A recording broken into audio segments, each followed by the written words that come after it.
नमस्कार साथियों, आज मैं फिर एक और चैप्टर लेकर के आप लोगों के सामने आया हूं और इसमें हम लोग बिहार की कला के बारे में पढ़ेंगे। तो मैं प्रहलाद गुप्ता आप लोगों का अनअकैडमी के इस क्लास में बहुत स्वागत करता हूं और कला के बारे में परीक्षा में प्रश्न पीटी में तो पूछा ही जाता है, बीपीएससी की मुख्य परीक्षा में भी पूछा जाता है। तो अच्छे से अगर आप यहाँ ध्यान दे करके इस वीडियो को देख लेंगे, समझ लेंगे, तो यह आपको मुख्य परीक्षा में भी काम देगा। आप लोगों ने इसके पहले देखा वीडियो को और बिहार का आधुनिक बिहार का इतिहास हम लोग लेकर के चल रहे हैं, समाप्ति की तरफ है आप साथियों, और इसके बाद भारत का इतिहास जो है वह शुरू किया जाएगा। तो उसी में से मैं बिहार के कला से संबंधित कुछ महत्वपूर्ण तथ्य लेकर के आप लोगों के सामने आया हूं, जैसे मौर्य कला, पाल कला, पटना कलम, मिथिला कला, मंजूषा शैली, इतने के बारे में हम लोगों को जानना है, जिसमें हम लोग मौर्य कला के बारे में पढ़ चुके हैं। जब मौर्य वंश पढ़े थे तो वहां पर हम लोगों ने इसको पढ़ लिया है, तो इसको यहाँ दोहराने की हम लोगों को जरूरत नहीं है। अगर किसी ने वह वीडियो नहीं देखा है तो बिहार के इतिहास में ही मौर्य वंश जब आप जाएंगे तो वह वीडियो आपको वहाँ उपलब्ध है अनअकैडमी के यूट्यूब पर जो चैनल है ऑनलाइन, तो वहां आप देखेंगे तो आपको मिल जाएगा और वहां से आप मौर्य कला जो है अध्ययन कर सकते हैं। अब जो शेष है उसके बारे में हम लोग यहाँ पर चर्चा करेंगे। जैसे मैं यहाँ लिख रहा हूं, कला के बारे में हम लोगों को जानना है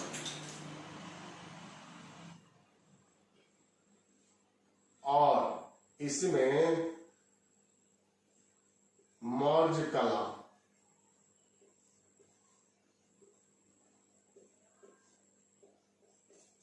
पाल कला,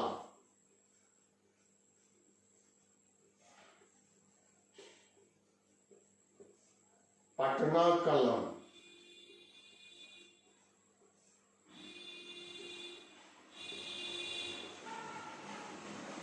मिथिला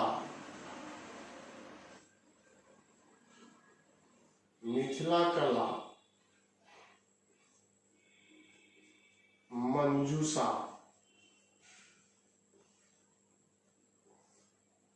शैली।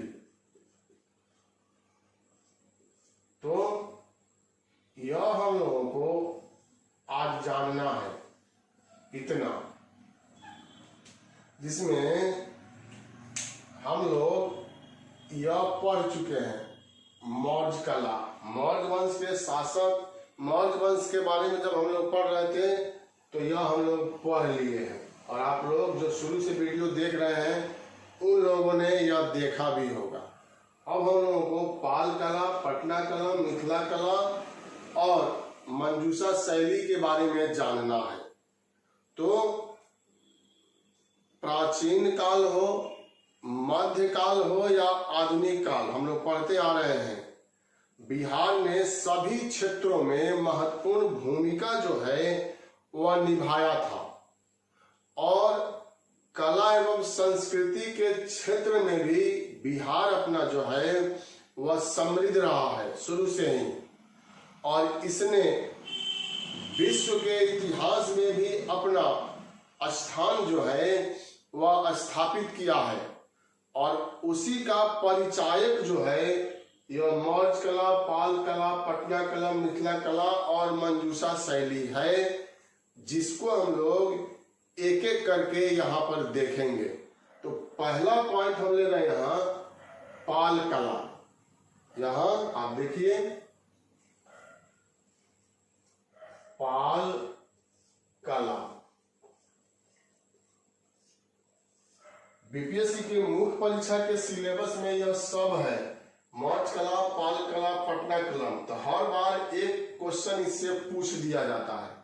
मौर्य कला पूछा है तो विद्यार्थी क्या करते हैं, पाल कला पटना कलम की तैयारी कर लेते हैं। क्वेश्चन नहीं छूटे, इसको भी दोनों को मिला करके पढ़ लिया जाता है। तो वहां के लिए भी यह चैप्टर जो है महत्वपूर्ण हो जाता है। अब हम लोग पाल कला के बारे में जानेंगे। तो साथियों, आप लोग पाल वंश के बारे में पढ़े हैं। जब हम लोग प्राचीन बिहार का इतिहास पढ़ रहे थे तो वहां पाल वंश हम लोगों ने पढ़ा, और वहां पर भी हम लोगों ने चर्चा किया था कि पाल वंश के शासक राजनीतिक उपलब्धि के लिए कम लेकिन सांस्कृतिक उपलब्धि के लिए अधिक याद किए जाते हैं, और इस सांस्कृतिक उपलब्धि में कला भी आकर के जुड़ जाता है। तो उसी कला के बारे में यहाँ पर हम लोगों को अध्ययन जो है वह करना है।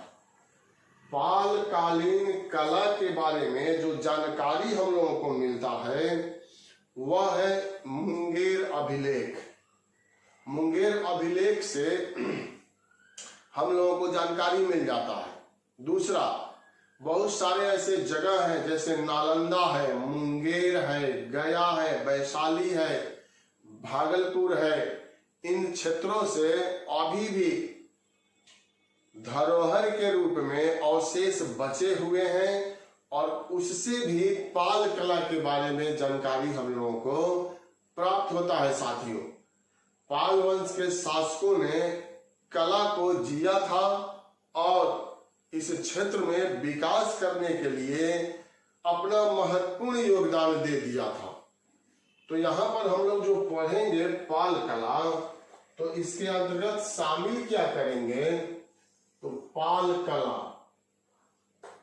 यहाँ पर स्थापत्य कला,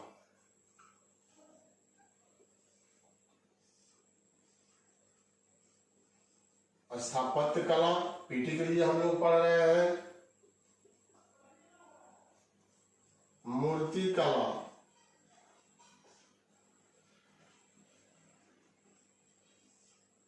फिर चित्रकला,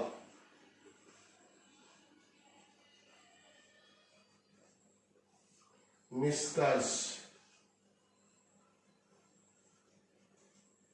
इसी में विशेषता भी हम लोग देखते चलेंगे कि यहाँ विशेषता क्या है, उसकी चर्चा हम लोग समझने के लिए, कॉन्सेप्ट के लिए वह हम लोग देख लेंगे।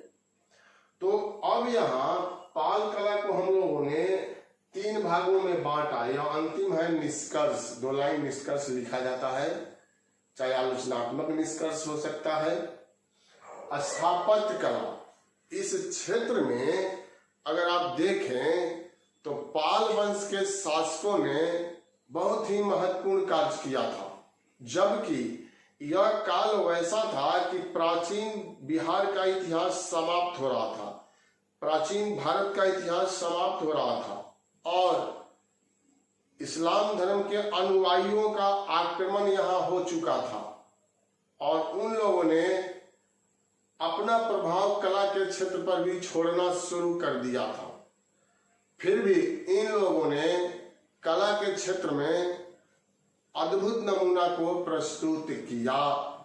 स्थापत्य कला में अगर हम लोग चर्चा करेंगे तो पाल वंश के शासक जो थे वह नागर शैली, नागर शैली, साथियों 3 शैली है, नागर शैली, बेसर शैली, द्रविड़ शैली। तो नागर शैली का प्रचलन उत्तर भारत में, बेसर शैली लोकप्रिय है मध्य भारत के क्षेत्र में, और द्रविड़ शैली लोकप्रिय है दक्षिण भारत के क्षेत्र में। तो इसी शैली के अंतर्गत पाल वंश के शासकों ने स्थापत्य कला के क्षेत्र में कार्य को संपन्न किया था। बहुत सारे चैत्य का निर्माण, मंदिर का निर्माण, महाविहार का निर्माण इन लोगों के द्वारा संपन्न कराया गया था, जिसमें परीक्षा के दृष्टिकोण से कुछ महत्वपूर्ण पॉइंट हम लोग यहाँ शामिल कर सकते हैं। पहले किस शैली के अंतर्गत, तो नागर शैली के अंतर्गत, और यहां अब आप देखिए उदंतपुरी,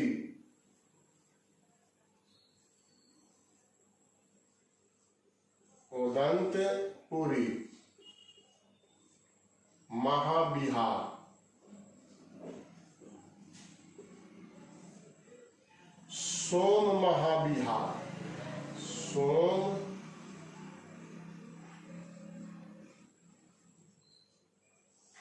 महाबिहार। यह प्रारंभिक स्थापत्य कला का प्रारंभिक रूप है। उदंतपुरी महाबिहार और सोम महाबिहार का निर्माण यहाँ गोपाल के द्वारा कराया गया था। यह गोपाल जो है वह पाल वंश के संस्थापक थे और आप सभी लोग जानते हैं कि गोपाल ने जो उदंतपुरी महाबिहार का निर्माण कराया था,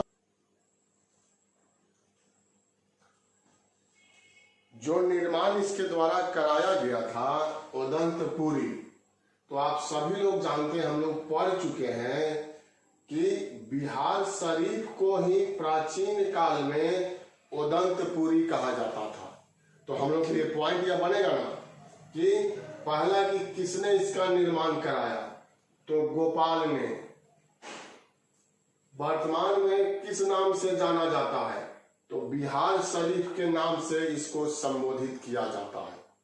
तो यहाँ पर गोपाल से संबंधित यह बात हो गया और यह दोनों बौद्ध धर्म से संबंधित है। बौद्ध धर्म से संबंधित या बौद्ध धर्म से संबंधित शिक्षा दीक्षा का कार्य भी संपन्न किया जाता था साथियों। तो स्थापत्य कला के क्षेत्र में यह आप देखें। अब यहाँ पर अगर हम लोग बात करें तो यहाँ धर्मपाल आएंगे, धर्मपाल, और इनसे संबंधित परीक्षा में प्रश्न निश्चित रूप से पूछा जा सकता है। धर्मपाल ने किसका निर्माण कराया? विक्रमशिला, विक्रमशिला महाबिहार।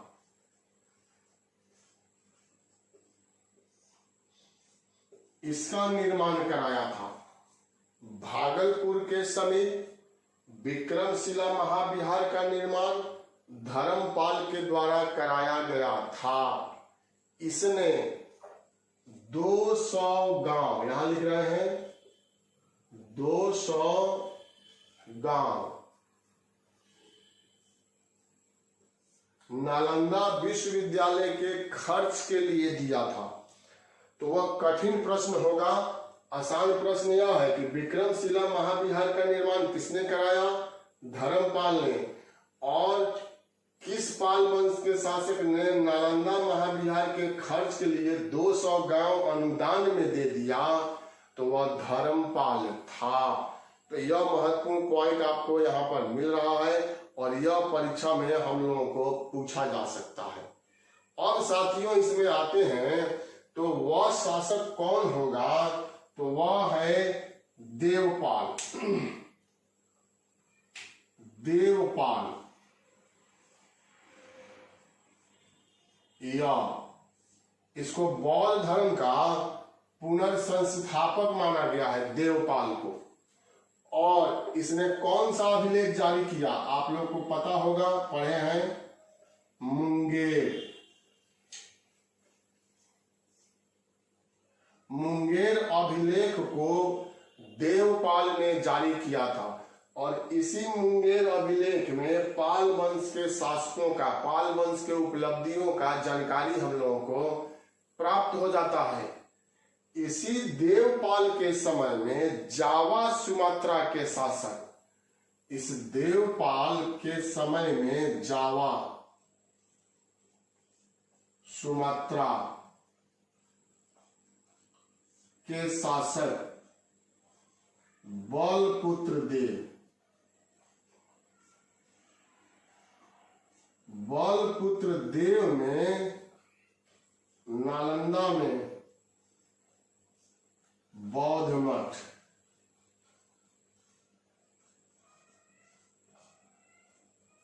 इसके आज्ञा से बलपुत्र देव ने नालंदा में बौद्ध मठ का निर्माण कराया था।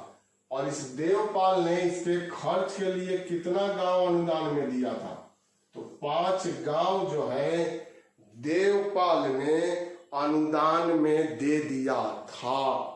तो यह साथियों स्थापत्य कला के अंतर्गत यह पॉइंट जो है आप शामिल कर सकते हैं। और यहाँ से प्रश्न अगर पूछेगा तो आपका प्रश्न जो है वह गलत नहीं होगा, याद रहना चाहिए। और याद आप लोगों को हो भी गया होगा। नहीं याद हुआ है तो एक बार और हम लोग इसको देख लेंगे, स्क्रीनशॉट ले लीजिए, देख लीजिएगा आप। और निश्चित रूप से 2-3 बार इसको मन में आप दोहराएंगे तो यह पॉइंट जो है यहाँ पर याद हो जाएगा। तो यही जो संक्षिप्त बात है पाल वंश से संबंधित जो हम लोग पढ़ रहे हैं पाल कला। अब स्थापत्य कला के बाद हम लोग जो चर्चा करेंगे वह है मूर्ति कला। तो मूर्ति कला के बारे में हम लोग साथियों यहाँ पर चर्चा करेंगे। मूर्ति कला तो यहाँ पर पाषाण के साथ साथ धातु की भी मूर्ति का निर्माण जो है वह किया जाता था। पत्थर के मूर्ति बनाए ही जाते थे और धातु के भी मूर्ति, कांस्य धातु का, अष्ट धातु के मूर्ति का निर्माण यहाँ पर किया गया है साथियों। अब यहाँ पर परीक्षा में जो पूछता है, पीटी की मैं बात कर रहा हूं, तो पहले हम लोग यह मूर्ति कला जो देख रहे हैं तो मैं इस मूर्ति कला को यहाँ ला रहा हूं। यह पाषाण, पाषाण का मूर्ति और धातु मूर्ति, धातु की मूर्ति।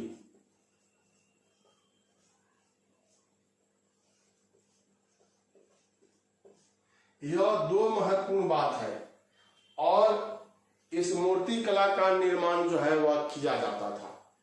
अब इस मूर्ति की विशेषता क्या था?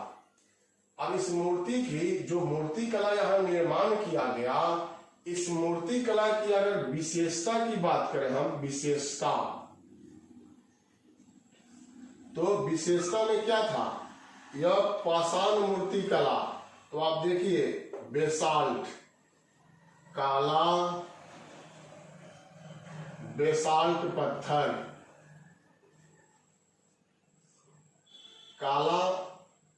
काला बेसाल्ट, पाषाण या पत्थर आप कह सकते हैं। तो इससे निर्मित किया जाता था। जब कठिन क्वेश्चन किया जाएगा तो पूछा जा सकता है पाल कला में मूर्तियों का निर्माण किस प्रकार के पत्थर से होता था? तो काला बेसाल्ट पत्थर से इन मूर्तियों का निर्माण किया जाता था। यह एक विशेषता है। और इन मूर्तियों की अन्य विशेषता अगर करें तो सजीवता, बिल्कुल सजीवता, यह भी विशेषता है इन मूर्ति कला का। लगता था जैसे देखने को लगेगा कि अभी बोल देगा। अधिकांश मूर्ति बौद्ध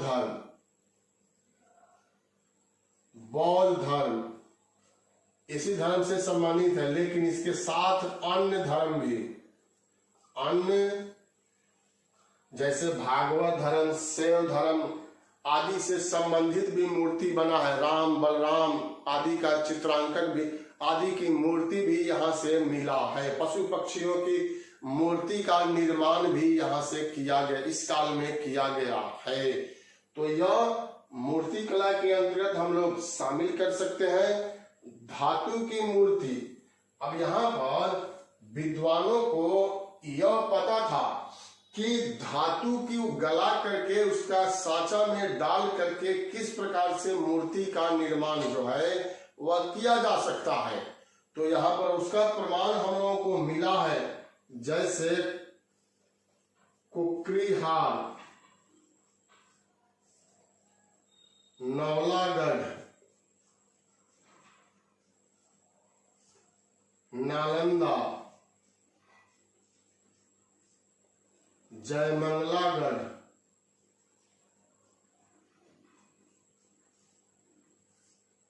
तो यह कुछ महत्वपूर्ण क्षेत्र है जहां से इन मूर्तियों का प्रमाण जो है हम लोगों को प्राप्त हुआ है।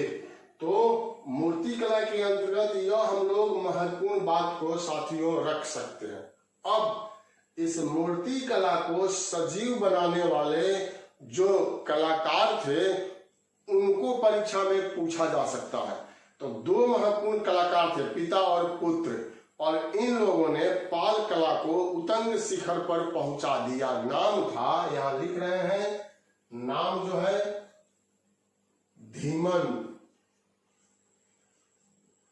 धीमन और विठपाल।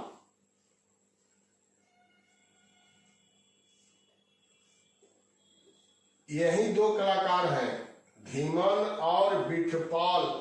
इस काल के दो प्रसिद्ध कलाकार थे जिन्होंने इस क्षेत्र में महत्वपूर्ण कार्य को संपन्न किया था। और यहां लिखे हमने धर्मपाल और देवपाल ने इन दोनों को संरक्षण प्रदान किया था। परीक्षा में पूछ दे तो यह लोग दोनों काल में यह लोग थे। कुछ समय के लिए धर्मपाल के समय काल में भी थे और कुछ समय के लिए देवपाल के काल में। इन दोनों शासकों ने धीमन और विठपाल को संरक्षण प्रदान किया था। तो यही संक्षिप्त बात साथियों हम लोग शामिल कर सकते हैं और वह है पाल कला के अंतर्गत। अब यहाँ पर अंतिम मैंने लिखा है चित्रकला। कि चित्रकला के क्षेत्र में पाल वंश के शासकों ने केवल स्थापत्य कला और मूर्ति कला के क्षेत्र में उपलब्धि हासिल नहीं किया, बल्कि चित्रकला के क्षेत्र में भी इन लोगों ने उपलब्धि हासिल किया था। और इसका भी विकास यहाँ पर दिखलाई पड़ता है। साथियों, यह चित्रकला जो है अद्भुत नमूना के रूप में आज भी धरोहर के रूप में सुरक्षित है। तो इस चित्रकला के अंतर्गत जो रंगों का प्रयोग किया जाता था, काला, लाल, उजला, पीला, हरा, इन सभी रंगों का प्रयोग जो है यहाँ चित्रकला के रूप में किया जाता था। कुछ कृत्रिम रंग अपने से बनाए जाते थे और कुछ जो है जैसे फूल पत्तियों से निचोड़ करके रंग को बना दिया जाता था। यह लोग इस बात की भी जानकारी रखते थे कि किन किन रंगों को मिला देने से, किन दो रंगों को मिला देने से एक तीसरा रंग का निर्माण भी हो जाएगा।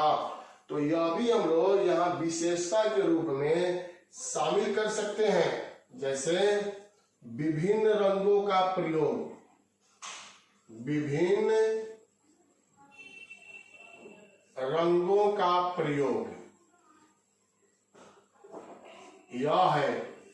और इस काल की जो पांडुलिपि है, महत्वपूर्ण पांडुलिपि, जिसको एल्बम भी आप कह सकते हैं, वह परीक्षा में हम लोगों को पूछा जा सकता है कि पाल कला के महत्वपूर्ण पांडुलिपि का नाम क्या है। तो मैं यहां लिख रहा हूं, आप देखिए, अष्ट सहस्र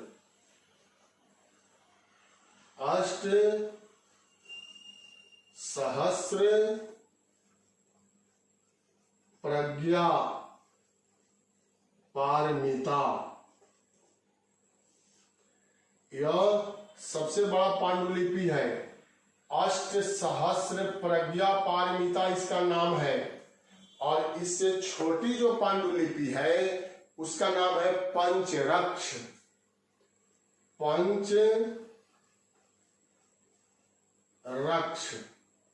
तो यही दो पांडुलिपि अभी वर्तमान में सुरक्षित है, जिसमें पाल कालीन चित्रकला के अद्भुत नमूना जो है वह देखा जा सकता है। तो यह महत्वपूर्ण बात हो गया, स्थापत्य कला, मूर्ति कला और चित्रकला। अब एक लाइन समझने के लिए यहाँ निष्कर्ष को भी हम लोग शामिल कर देंगे, और इसमें निष्कर्ष को जब शामिल कर देंगे तो यह पूरा हो जाएगा। साथियों, उपयुक्त तथ्यों को देखने से यह स्पष्ट है कि पाल वंश के शासकों ने तीनों क्षेत्रों में महत्वपूर्ण कार्य को संपन्न किया था। बौद्ध धर्म जबकि पतन की तरफ अग्रसर हो गया था, इसको पुनर्जीवित किया गया कला के माध्यम से, तो यह बहुत बड़ी विशेषता है।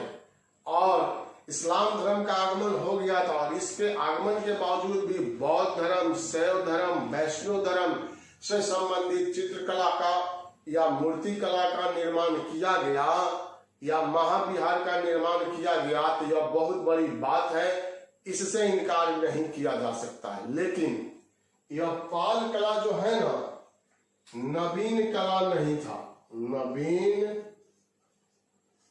कला नहीं था।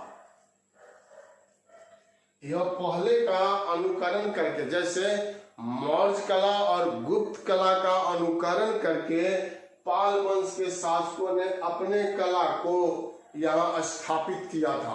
तो आलोचनात्मक मूल्यांकन में यह हो जाएगा कि यह नवीन कला नहीं था। इस पर तंत्र मंत्र, अब यहाँ तंत्र मंत्र का प्रभाव,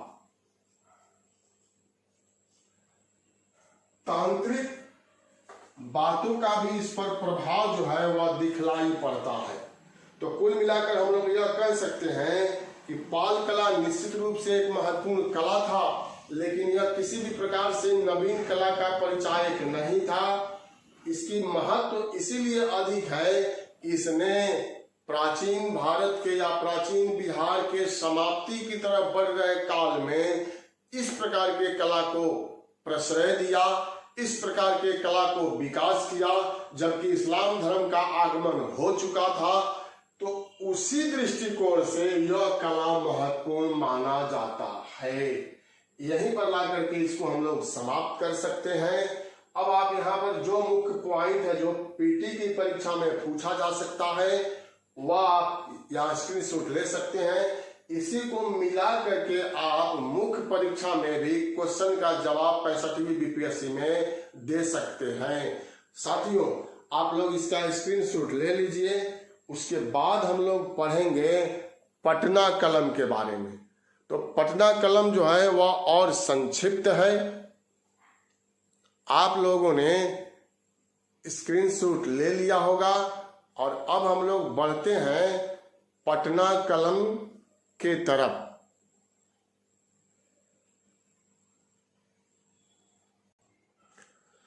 तो साथियों, आप लोगों ने इसको स्क्रीनशॉट ले लिया होगा या लिख लिए होंगे। अब हम लोग पटना कलम के बारे में चर्चा करेंगे।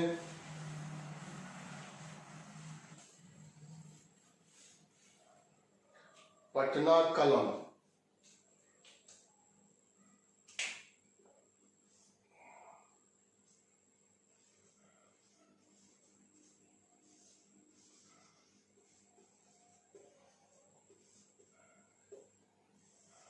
इस पटना कलम को पटना कला भी कहते हैं, पटना की चित्रकला भी कहते हैं और इस पर यूरोपियों का भी प्रभाव पड़ा। इसीलिए इसको यहां लिख रहे हैं कंपनी।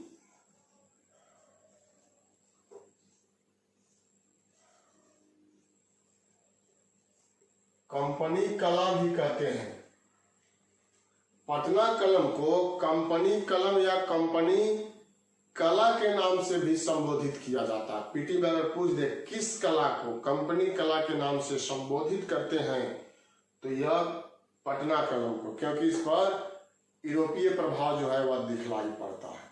अब यहाँ पर हम लोग इसको कैसे अध्ययन करेंगे जो अच्छा से समझ में आएगा इस पटना कलम के बारे में। तो यहाँ पर मैं ला रहा हूं पृष्ठभूमि। थोड़ा सा पृष्ठभूमि की चर्चा करेंगे जिससे कि अच्छा से समझ में आ जाए, इसलिए पृष्ठभूमि।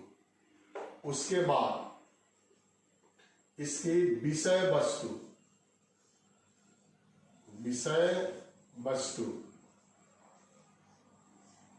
तीसरा विशेषता, चौथा प्रमुख कलाकार,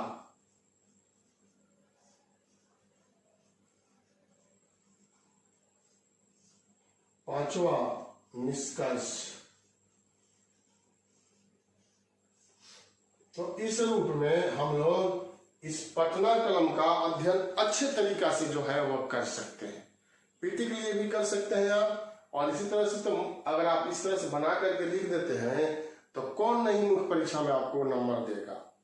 तो पृष्ठभूमि, यह पटना कलम की पृष्ठभूमि के अंतर्गत अगर हम लोग कहानी के रूप में चर्चा करें तो देखिए, औरंगजेब,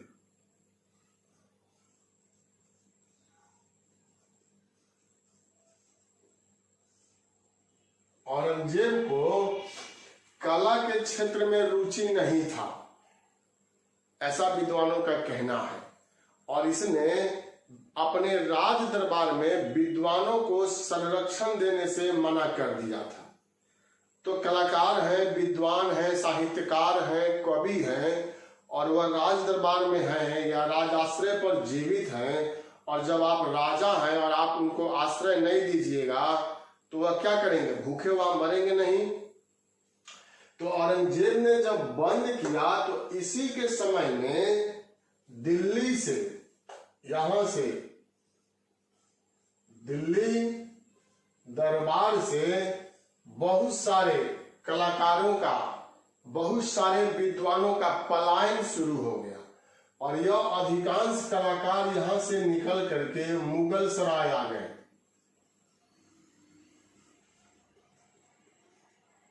और इस मुगल सराय से भारत के विभिन्न क्षेत्रों में यह लोग प्रस्थान कर गए, जिसको जिधर जाना था या जिसका मान लीजिए जो क्षेत्र था यह भी कह सकते हैं। तो इसी दिल्ली से चल करके मुगल सराय, और मुगल सराय से कुछ विद्वान जो है वह कहाँ आ गए, तो पटना, कुछ कहाँ आ गए तो पूर्णिया, पटना और पूर्णिया। और पटना में जो लोग आए उन्हीं लोगों ने एक नई शैली को जन्म दे दिया, क्योंकि पटना इसका जन्म स्थान था इस कला का, और यहीं पर उद्भव और यहीं पर विकास हुआ इसका, इसीलिए इसका नाम क्या पड़ गया, पटना कलम, या पटना कला जो है इसका नाम पड़ गया। तो एक तरह से हम लोग क्या कह सकते हैं साथियों कि औरंगजेब ने प्रश्रय नहीं दिया तो एक तरह से वह अच्छा ही था। कभी कभी गलत काम भी अच्छा हो जाता है। अगर उसने प्रश्रय दिया रहता तो वहां से विद्वान बाहर नहीं निकलते, तब पटना कलम का जन्म जो है हो सकता था नहीं होता, लेकिन उसने निकाला तो उसका एक सकारात्मक परिणाम। शुरुआत में तो दुखदायी था कि किसी को आप राज्य से निकाल देंगे, संरक्षण नहीं देंगे, उसको दुख होगा, वह कोसेगा भी, लेकिन इसी का परिणाम था कि एक नई कला का जन्म हो गया, और उसको हम लोग पटना कलम के नाम से या पटना कला के नाम से संबोधित करते हैं। तो यह आप पृष्ठभूमि के अंतर्गत जो है वह शामिल कर सकते हैं समझने के लिए, क्योंकि यहाँ तो हम लोग पीटी के लिए पढ़ रहे हैं, मुख्य परीक्षा के लिए नहीं पढ़ रहे हैं, मुख्य परीक्षा का हम लोग बाद में पढ़ेंगे। तो यह पृष्ठभूमि। अब इस पटना कलम की विषय वस्तु क्या था, किस विषय वस्तु को लेकर के इस समय के चित्रकार जो थे वह चित्रांकन करते थे। तो विषय वस्तु क्या था, आम बिहारीपन, जो बिहारीपन होता है, जो ग्रामीण बिहार की जीवन पद्धति होती है, वही तो इसका विषय वस्तु था। तो हम लोग लिख सकते हैं यहां पर आम बिहारीपन, प्योर बिहारीपन इसकी विषय वस्तु था। और इसके अंतर्गत क्या था, अब अगर आप देखेंगे यहां तो सब कुछ तो था, जैसे हम समझने के लिए लिख रहे हैं, नाई, धोबी, मिठाई, मंदिर, पुरोहित,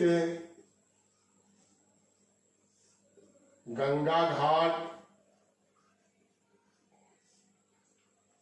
पालकी, इक्का गाड़ी,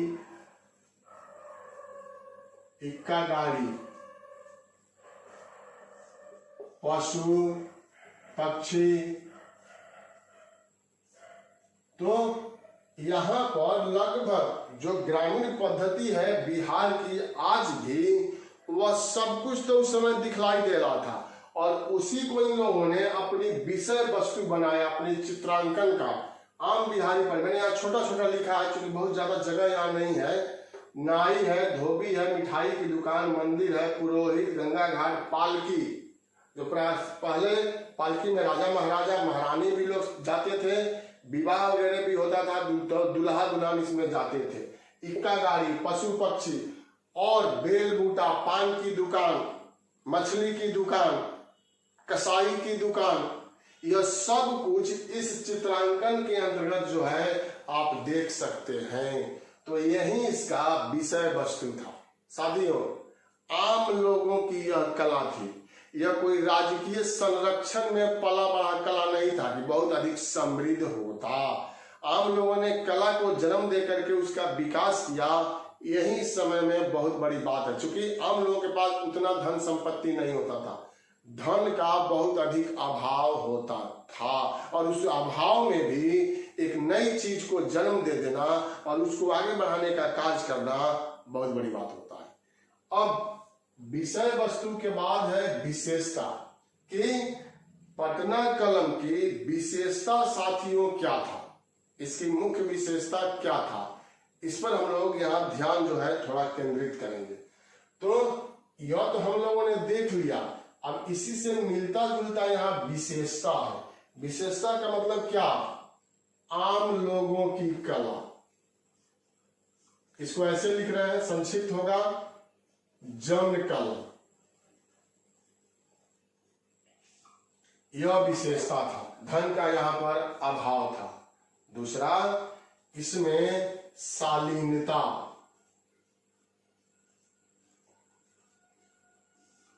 सजीवता। शालीनता है, सजीवता है, गाढ़े रंग का गाढ़े रंग का प्रयोग, नहीं के बराबर, नहीं के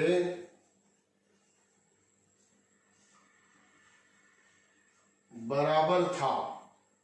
यहां पर जो ब्रश का इस्तेमाल किया जाता था, जिससे चित्र बनाया जाता था, वह गिलहरी के पूंछ का होता था।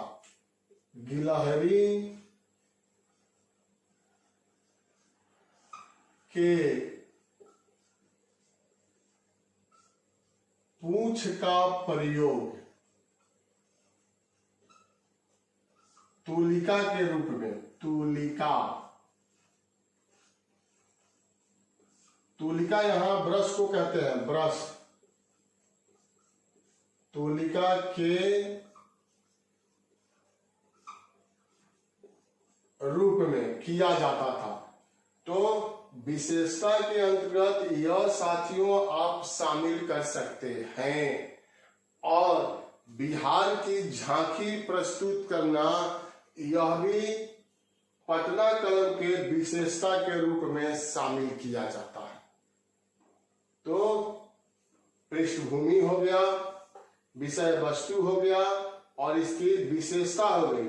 एक और विशेषता था कि यहाँ पर खाका बना करके, खांचा बना करके चित्र नहीं बनाया जाता था।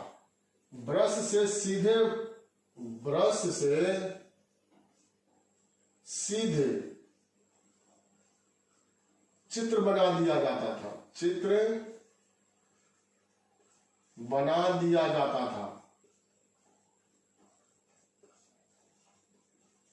अधिकांश चित्रकार क्या करते हैं, पहले एक खांचा बनाते हैं, पेंसिल से उसको करते हैं, और उसके बाद विभिन्न रंग को उसमें प्रयोग करते हैं। लेकिन ऐसा नहीं था, यह जैसे पेन उठाया ऐसे लिख दिया, तो उसी तरह से ब्रश उठाया और जिसका चित्र बनाना है ऐसे बनाना शुरू कर दिया, और बना करके पूर्ण रूप से 100% सजीव रूप में उतार देते थे। तो यह इसकी मुख्य जो है वह विशेषता था। अब प्रमुख कलाकार, अगर यह नहीं होते तो यह सब हम लोग पढ़ते नहीं। इन्हीं लोगों की देन है कि पटना पटना कलम जो है समृद्ध हुआ, लेकिन इसका अंत भी हो गया साथियों। 18वीं 19वीं सदी तक आते आते इसका 20वीं सदी तक आते आते इसका अंत भी हो जाता है। क्यों होता है आगे हम लोग चर्चा करेंगे निष्कर्ष में। अब यहाँ प्रमुख कलाकार की बात आएगी, तो प्रमुख कलाकार का नाम हम यहां लिख रहे हैं, जैसे ईश्वरी प्रसाद, ईश्वरी प्रसाद, यमुना लाल, यमुना प्रसाद, माधवलाल,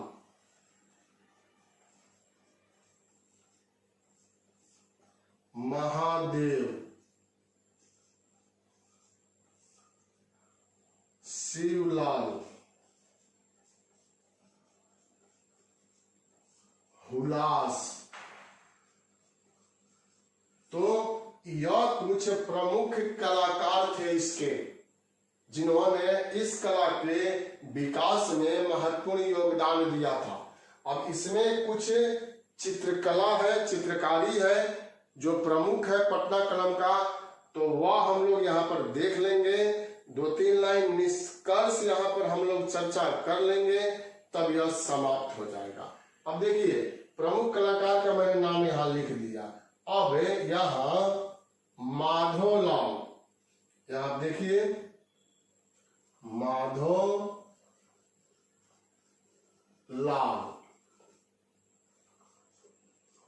पूछ देगा कि इनकी प्रसिद्ध चित्रकारी का नाम क्या है, किस प्रकार का चित्र इन्होंने बनाया था। तो माधवलाल का है रानी गंधारी का चित्र, रानी गंधारी का चित्र है इनकी अनमोल कृति। इसी में यमुना प्रसाद, यमुना प्रसाद, इनकी चित्रकारी कौन सा है, तो बेगमों की शराबखोरी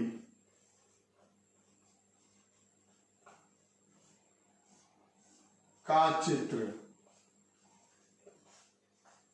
यह सामाजिक जीवन का चित्रण करता है कि इस समय जो बेगम लोग थे वह भी शराबखोरी करते थे, शराब पीते थे, महफिल जमाते थे, और जनता, आम जनता जो थी वह काफी कष्टमय जीवन में थी।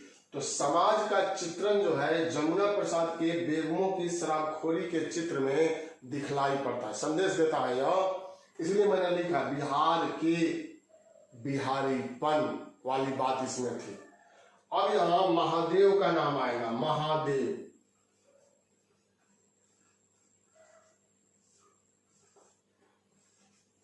बिना लिए हुए महिला का चित्र,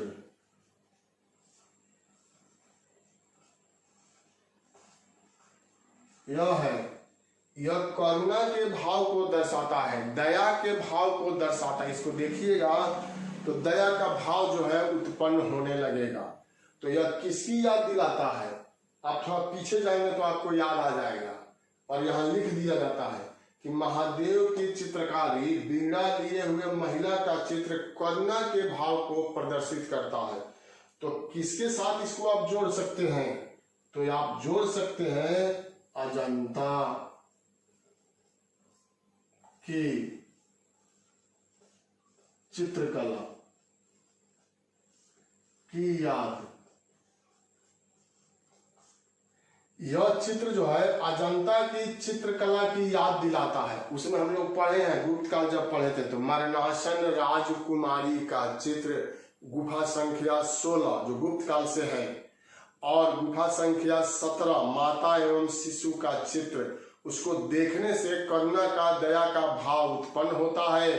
तो उसी प्रकार इसको भी देखने से करुणा एवं दया का भाव उत्पन्न हो जाता है। आपने तुलना कर दिया यहाँ, तो किससे प्रभावित हो गया यह, अजंता की चित्रकला से, माने गुप्त काल से यह प्रभावित हो गया। मतलब यह भी कोई नवीन कला का परिचायक नहीं था। तो यही तो है कंपनी कला की बात या पटना कला की बात।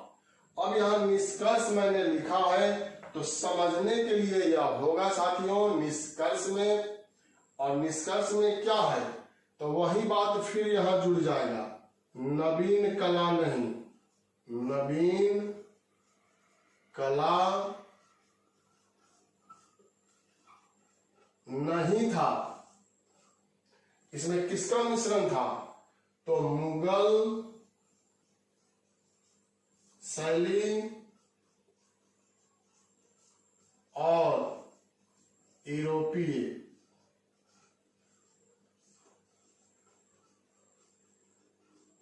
शैली का मिश्रण था। तो यह आप यहाँ पर लिख सकते हैं आलोचना करने के लिए कि यूरोपीय शैली और मुगल शैली का यह मिश्रण था साथियों।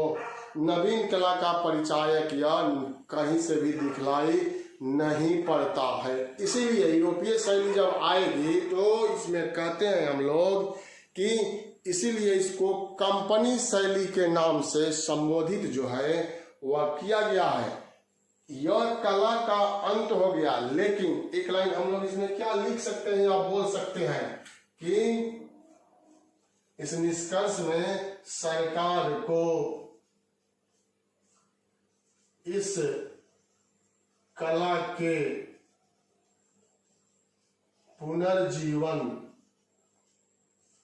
पुनर्जीवन पर ध्यान देना चाहिए, ध्यान देना चाहिए। क्योंकि सरकार जिस तरह से मधुबनी चित्रकला या मिथिला चित्रकला को विकसित करने का प्रयास कर रही है तो इस कला को भी पुनर्जीवित करने का सरकार के द्वारा प्रयास करना चाहिए। क्योंकि अभी भी धरोहर के रूप में आप यहाँ देख सकते हैं, अभी भी धरोहर के रूप में पश्चिम दरवाजा, पटना का पश्चिम दरवाजा और पटना का ही गोल घर, यह दो है। पटना का पश्चिम दरवाजा और पटना के गोल घर पर किए गए चित्रकारी अभी भी पटना कलम का याद जो है वह ताजा कराता है। तो यही महत्वपूर्ण बात है पटना कलम के बारे में साथियों। मैंने यहाँ महत्वपूर्ण तथ्य आप लोगों के लिए लिख दिया, बता दिया, समझा दिया। अब आप इसका स्क्रीनशॉट ले सकते हैं और स्क्रीनशॉट लेकर के इसका नोट्स भी बना सकते हैं, परीक्षा में सदुपयोग भी कर सकते हैं। नीचे का लाइन जो है वह मैं एक बार और बोल देता हूं क्योंकि नीचे का लाइन जो है वह आप लोगों का छूट मत जाए। सरकार इस कला के पुनर्जीवन पर सरकार को ध्यान देना चाहिए। साथियों यह जो है सरकार को इस कला के पुनर्जीवन पर यह ध्यान देना चाहिए। यही लाइन है, सरकार के इस कला के पुनर्जीवन पर ध्यान देना चाहिए। मैं बार बार बोल रहा हूं कि नीचे है तो कहीं अगर आपको दिखाई नहीं दे रहा होगा तो इसलिए आप इसको सुन करके ध्यान में रख लीजिएगा। और इसके बाद हम लोग शुरुआत करेंगे, अब छोटा छोटा बचा हुआ है और वह है मिथिला कला और मंजूषा शैली। आप लोग इसका स्क्रीनशॉट ले लिए होंगे। अब हम लोग बढ़ रहे हैं, वह है मिथिला कला और मंजूषा कला।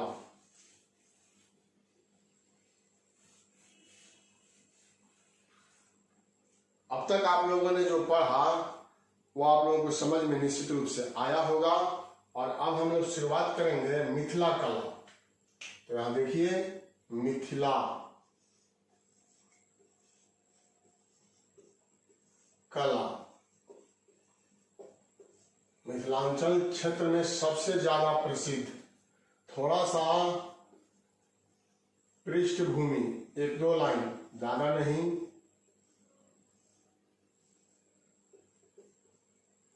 और इसके बाद प्रकार, इसके बाद इसकी विशेषता,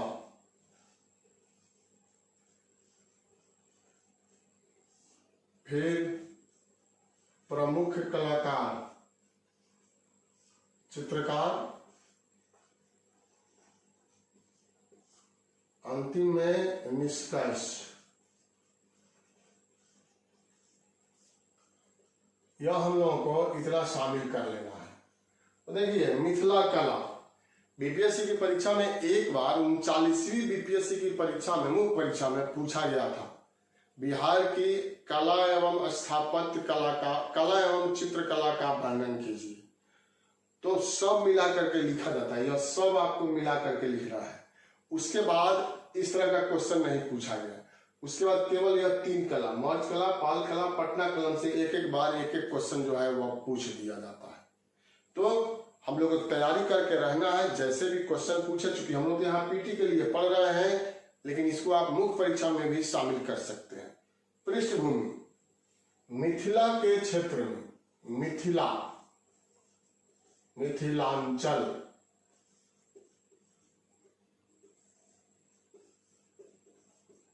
मिथिलांचल क्षेत्र में उद्भव एवं जन्म हुआ, इसलिए इसको मिथिला कला कहते हैं। और मुख्य क्षेत्र जो था वह मधुबनी था, मधुबनी आज भी है, तो इसको मधुबनी कला,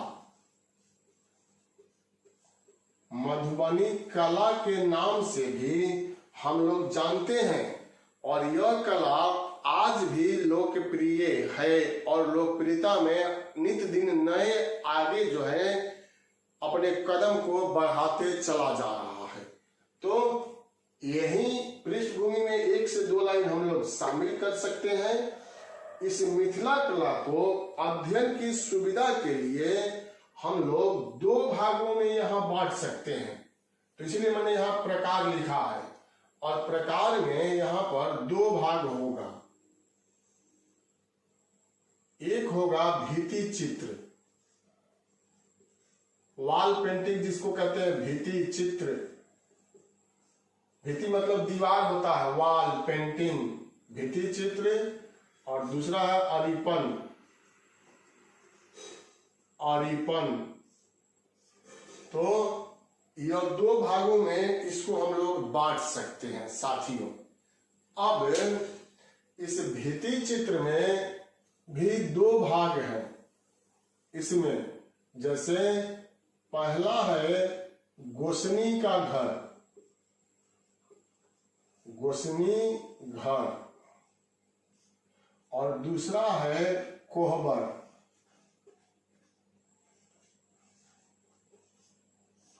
यह 2 भागों में यहाँ इसको आप बांट सकते हैं। गोसनी घर, गोसाई का घर भी जिसको कहते हैं, और कोहबर। यह जो है ना, गोसनी घर जो आप देख रहे हैं, यह धार्मिक प्रवृत्ति के, धार्मिक प्रवृत्ति मतलब इसकी विषय वस्तु जो है, गोसनी घर की विषय वस्तु जो है वह धार्मिक विषय वस्तु है। और धर्म से संबंधित ही यहाँ पर चित्रांकन जो है वह किया जाता है। धर्म से संबंधित चित्रांकन यहाँ पर गोसनी घर के अंतर्गत। और यह कोहबर में यहाँ पर ज्यामितीय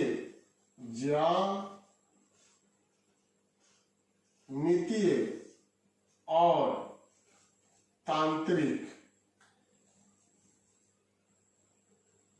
यहां लिख रहे हैं तांत्रिक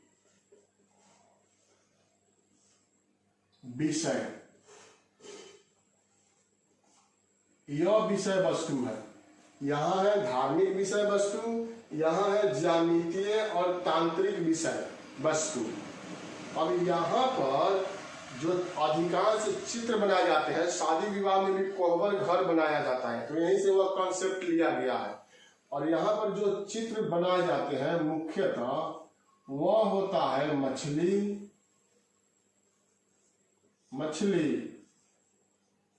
बांस, कमल का फूल,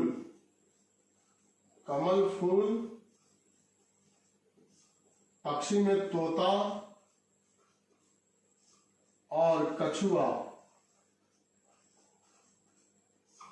मुख्य रूप से इनका चित्र जो है इस कोहबर घर में जो है वह बनाया जाता है। कहीं कहीं कामुक प्रवृत्ति का चित्र भी बना दिया जाता है। क्योंकि शादी विवाह में इस प्रकार के कोहबर घर में ले जाया जाता है, तो कुछ उस प्रकार के चित्र भी कामुकता जिससे प्रदर्शित हो, तो उस प्रकार के चित्र का भी यहाँ पर चित्रांकन जो है वह कर दिया जाता है। तो यह हो गया भित्ति चित्र के अंतर्गत भाव। अब दूसरा क्या है, अरिपन है। यह अरिपन, तो अरिपन में जो इसके अंतर्गत जो है वह मिथिला की संस्कृति, मिथिला की संस्कृति की झलक, यहां पर इस प्रकार का चित्र बनाया जाता है जिससे मिथिला की संस्कृति की झलक जो है वह दिखलाई पड़ता है। उसी को यहाँ अरिपन के नाम से संबोधित किया गया है। तो यह प्रकार के रूप में हो गया भित्ति चित्र और अरिपन साथियों। उसके बाद इसकी विशेषता क्या है, तो इसकी विशेषता आप यहाँ पर देखिए। जैसे इसकी विशेषता मैं यहाँ लिख रहा हूं, यह लोक कला है, यह भी आम लोगों की कला है। तो एक यह विशेषता हो गया। दूसरा, यह क्षेत्रीय कला, क्षेत्रीय कला है, यह क्षेत्रीय कला है। यह कागज, कागज पर बनाया जाता है। यह कहीं कहीं कुछ जगहों पर हाथी दांत पर भी बनता है। हाथी दांत पर भी इसको अब बनाया जाने लगा है साथी। अब तो कपड़ा पर भी, वस्त्र पर भी, वस्त्र पर भी बनने लगा है। इसमें लाल, केसरिया, हरा, काला, उजला, पीला और नारंगी आदि रंगों का प्रयोग जो है वह किया जाता है। तो विशेषता के रूप में आप यह महत्वपूर्ण बात जो है वह शामिल कर सकते हैं। यह लोक कला है, यह क्षेत्रीय कला है, यह कागज पर बनाया जाता है, यह हाथी दांत पर भी बनता है, अब यह वस्त्र पर भी बनने लगा है। इसमें लाल, केसरिया, हरा, काला, उजला, पीला आदि रंगों का, नारंगी आदि रंगों का प्रयोग किया जाता है। तो यह विशेषता के रूप में हो गया। अब आप यहाँ देखेंगे प्रमुख चित्रकार। तो प्रमुख चित्रकार में इसमें महिलाओं की प्रधानता है। महिलाओं, इस चित्रकला के विकास में महिलाओं की प्रधानता।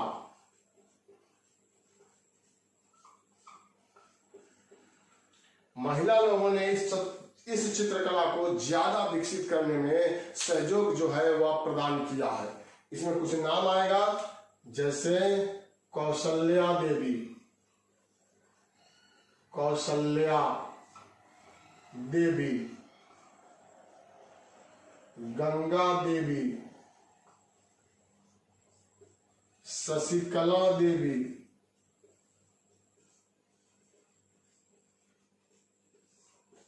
सिया देवी, तो अधिकांश इसमें महिला का नाम है, जिसमें इनका नाम शशिकला, शशिकला देवी, शशिकला देवी का चित्र जो है जापान में भी प्रदर्शित हो गया है। तो यहां हम लोग लिख सकते हैं जापान में प्रदर्शन, इनके चित्रकला को जापान में भी प्रदर्शन किया गया था। आप समझ सकते हैं कि मधुबनी चित्रकला या मिथिला चित्रकला केवल भारत ही नहीं बल्कि भारत से बाहर विदेशों में भी अपनी पहचान बना चुका है। तो यही है प्रमुख चित्रकार। अब यहाँ पर है निष्कर्ष। तो निष्कर्ष के रूप में हम लोग यहाँ चर्चा जो है वह कर सकते हैं। तो साथियों, जब यह जापान में विकसित हो चुका है तो निष्कर्ष का मतलब क्या कि आज भी विकसित है और सरकार इस पर बहुत अधिक ध्यान दे रही है। मधुबनी के चित्रकला के विकास पर, पटना कलम के विकास पर भी ध्यान देना चाहिए, क्योंकि वो अभी तो हम लोग की धरोहर ही है। तो आज भी विकसित है। इसमें एक लाइन जोड़ दीजिएगा, जापान के तोकामांची, यह जगह है जापान के तोकामांची में मिथिला संग्रहालय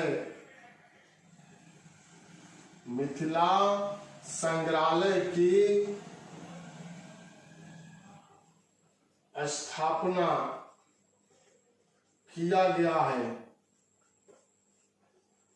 तो यही इसके महत्व को उजागर कर देता है कि जापान जैसे शहर में मिथिला संग्रहालय को स्थापित किया गया है, तो इससे बड़ी बात क्या हो सकती है। तो साथियों, यही है मिथिला कला, संक्षिप्त बात है और मैंने यहाँ सभी कुछ आप लोगों को बतलाने का प्रयास किया है। आप इसका स्क्रीनशॉट ले लीजिए और इसके बाद छोटा सा कुछ लाइन में हम लोग चर्चा कर लेंगे मंजूषा चित्रकला या मंजूषा शैली। तो हम लोगों का बिहार का कला जो है वह समाप्त हो जाएगा और आप अच्छी तरीका से इसको समझ भी चुके हैं। स्क्रीनशॉट आप लोगों ने ले लिया होगा और इसके बाद हम मंजूषा शैली की चर्चा करेंगे। अब साथियों, हम लोग मंजूषा शैली को देखेंगे जो बिल्कुल ही संक्षिप्त है।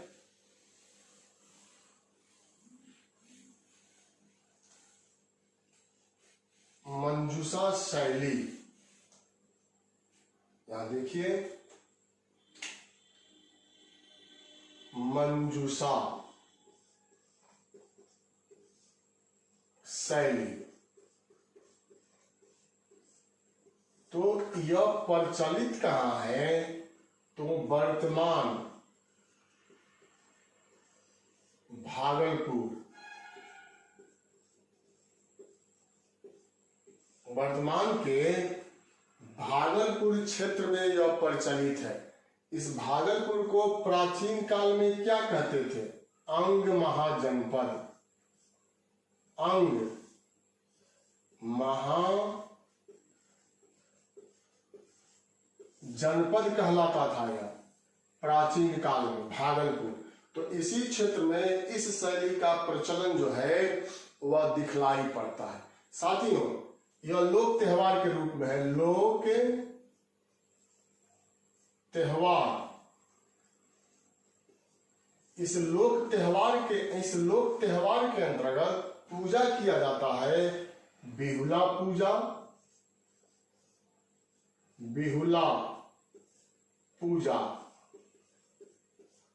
विषहरी पूजा तथा मनसा पूजा। तो यही तीन महत्वपूर्ण नाम है, बिहुला, विषहरी और मनसा पूजा। इसके अंतर्गत सनई, सनई कागज और शोला से निर्मित मंदिर की आकृति बनता है या बनाया जाता है, जिसे क्या कहते हैं, जिसे मंजूषा कहते हैं, मंजूषा। इसीलिए इस शैली का नाम जो है वह मंजूषा शैली पड़ गया है। तो यह संक्षिप्त बात इसमें हम लोग साथियों शामिल कर लिए हैं और इसी को मंजूषा के नाम से हम लोग जो है वह संबोधित यहाँ पर कर देते हैं। अब इसकी विषय वस्तु के रूप में अगर आप देखें तो यहाँ पर बिहुला, बिहुला, बिसहरी, बिहुला, बिसहरी, बाला, लखिंदर, प्रकृति प्रेम, प्रकृति प्रेम पक्षी तथा महिला और पुरुष से संबंधित